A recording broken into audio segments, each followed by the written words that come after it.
Now, getting back to the theater of this. So now the third stimulus bill, the CARES Act, the Intercept reported, I think feloniously, that AOC voted against that bill. She did not vote against it. It was reported not only in the Intercept, but at other news outlets that AOC voted no on that bill. She did not. She voted for it. And in fact, it was Thomas Massey who called for a recorded vote so we would know how everyone voted. And AOC did not back that.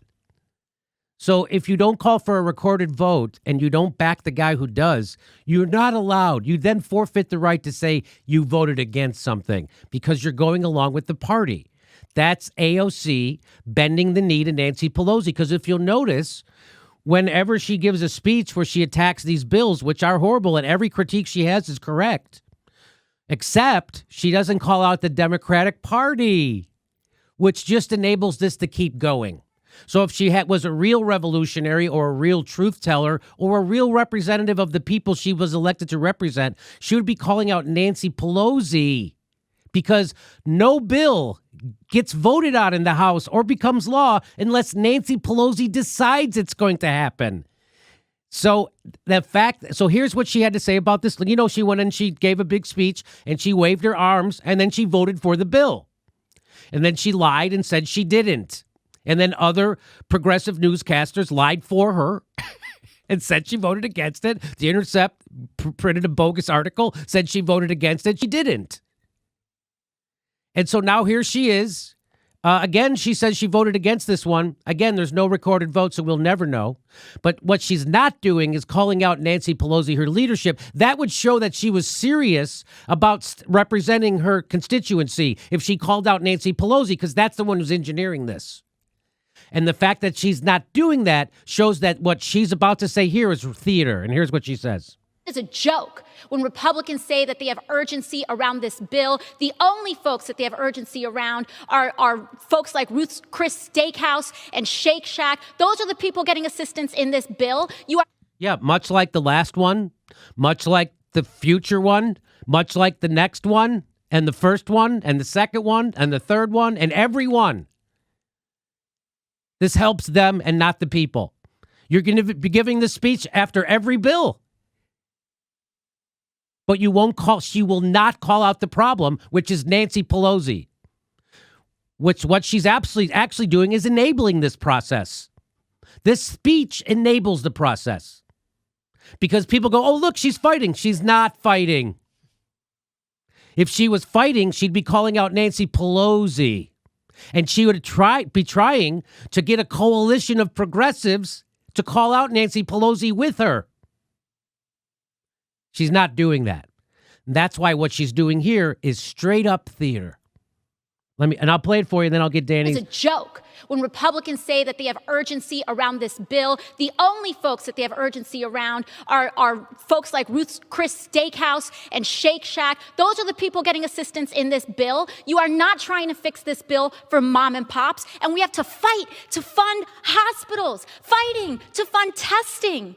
That is what we're fighting for in this bill. It is unconscionable. If you had urgency, you would legislate like rent was due on May 1st and make sure that we include rent and mortgage relief for our constituents. Well, guess what? It wasn't included. It was not included, AOC. And who are you angry at? The Republicans. Or she'll say they. You'll never say the ruling class, which is your leadership. 100-millionaire Nancy Pelosi. What do you say to this? I'm here with Danny Haifong from the Black Agenda Report. I encourage everybody to read the Black Agenda Report. They're usually 2 or 3 years ahead of everyone else politically. So, Danny, what do you say about this AOC's latest theatrical piece? It's not a popular thing to say, but I'll say it. I have been convinced for a while that Alexandria Ocasio-Cortez will do and say anything that's good for her own political career. And so the politics of the Sanders movement and the Sanders phenomenon were very good for her career, got her elected. And ever since she's been elected, she has done or said anything that's within the bounds of her own career. And I think that this is what this shows.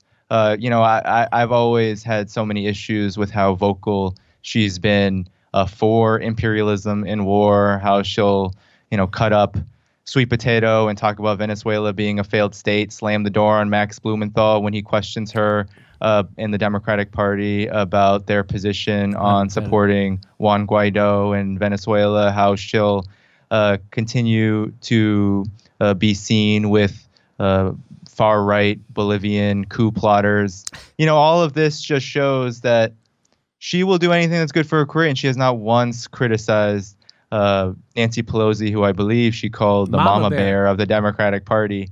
And Mama bear. There's just a lot of opportunism that's involved, I think, with attempting to supposedly build a progressive element within the Democratic Party, that once she got into the Democratic Party, she saw the light at the end of the tunnel, and that was, well, in order to stay here, I've got to play the game. And she's been playing it very close to the line and has basically failed in her attempt to build a brand that shows that progressivism can exist in the Democratic Party, because most of her political activity inside the Democratic Party has been just the status quo being repeated over and over and over again. So I think that's what I believe is the problem here. Let's watch her acting, because it is good. It's a joke when Republicans say She could have just stopped there. This is a joke, then just walked away, because that's what this is. It's a joke when Republicans say that they have urgency around this bill. The only folks that they have urgency around are folks like Chris Steakhouse and Shake Shack. Those are the people getting assistance in this bill. You are not trying to fix this bill for mom and pops. And we have to fight to fund hospitals, fighting to fund testing. That is what we're fighting for in this bill. It is unconscionable. If you had urgency, you would legislate like rent was due on May 1st and make sure that we include rent and mortgage relief for our constituents. Thank you very much. Okay, that was great. Now rest up for the late show.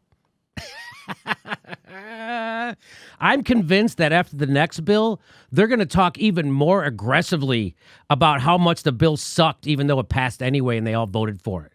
Don't you? That's what I think. That's what we need. We need more aggressive speeches about how much the bill sucks as your leadership passes it. The Justice Democrats are exactly what they say. They're fucking Democrats. Every goddamn one of them is voting for this shit. Every fucking one of them. And not one of them is calling out Nancy Pelosi. They're all good boys and girls.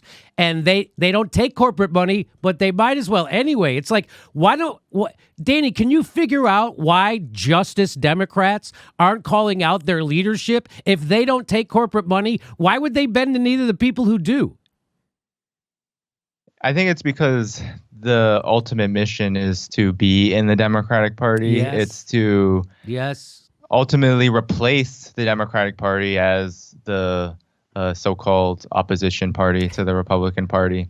So this idea of reforming a political party which has been long taken by the capitalist class, has always been an instrument of the capitalist class. That's what the state is generally. But when you're waging a struggle that makes its principal goal the reform of the Democratic Party, when the actual power elite come down and say, well, that's just not going to happen, there's no alternative for these folks to turn to. They continue to just repeat the same mistake over and over and over again, because principles such as Medicare for All, the Green New Deal, a fight against racism, all that, ultimately are secondary to this need, this ultimate objective to become a legitimate bourgeois actor alongside the so-called boogeyman opposition, the Republican Party. It's as if they don't know that the Republican Party has long been known by almost every working class person other than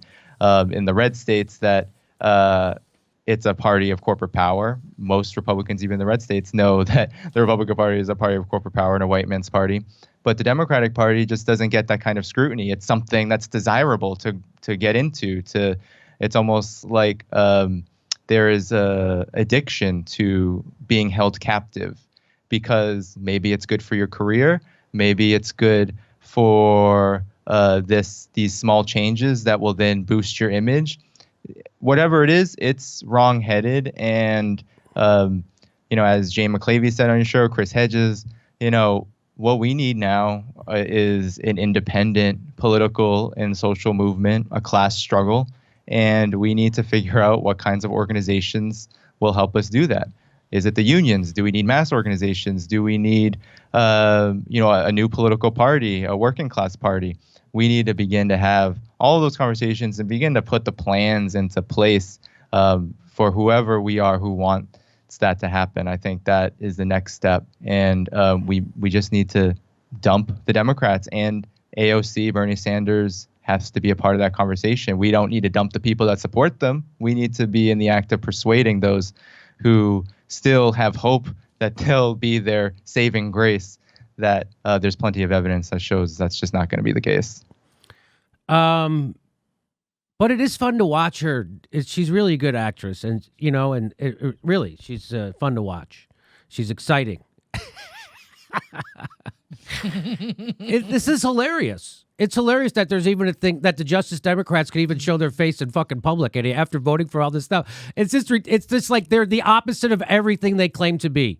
For every one of them, it's nuts. They have no moral high ground. They're part of the problem. They're nothing. What is the point of electing progressives if they're going to go and vote with the security state and then vote with the corporate state? What is the point? The answer is there is no point, and that's why we need a real movement outside of the Democratic Party. We need to oppose the Democratic Party. Instead, Bernie Sanders, AOC, and the Squad and Ro Khanna, they're all propping up the Democratic Party instead of working against the fucking Democratic Party. Why? Because they're all climbers themselves. They're all, of course, politics attracts the most mediocre of people. Of course they are mediocre people, the Justice Democrats. They're mediocre people. Everybody who's in government are fucking mediocre people. They're not saviors. They're not heroes. They don't even have the integrity to fucking do what they said they were going to do. They won't stand up to Nancy Pelosi. They won't tell you the truth. In fact, they'll sell you out and get nothing in return. At least Mitch McConnell's getting shit. Anything to say to that, Danny, or should we just move on? I'll just say briefly that I think, one of the things that we need to think about is how the term Justice Democrats is a paradox, because there is no justice in the Democratic Party for working people at home and abroad. And we also have to think about what does it say about us if we're okay with a party apparatus that is responsible for the deaths of tens of millions of people over the last 30 years due to wars abroad, and is responsible for the utter immiseration of so much of the working class. I mean, that, I think, is a question that deserves real consideration and self-reflection among so-called progressives in the Democratic Party. Good luck. Hey, this is the part where I tell you where our live shows are, but there aren't any. And then I would tell you to go join our premium, but nobody has a fucking job. So why don't you just enjoy the video?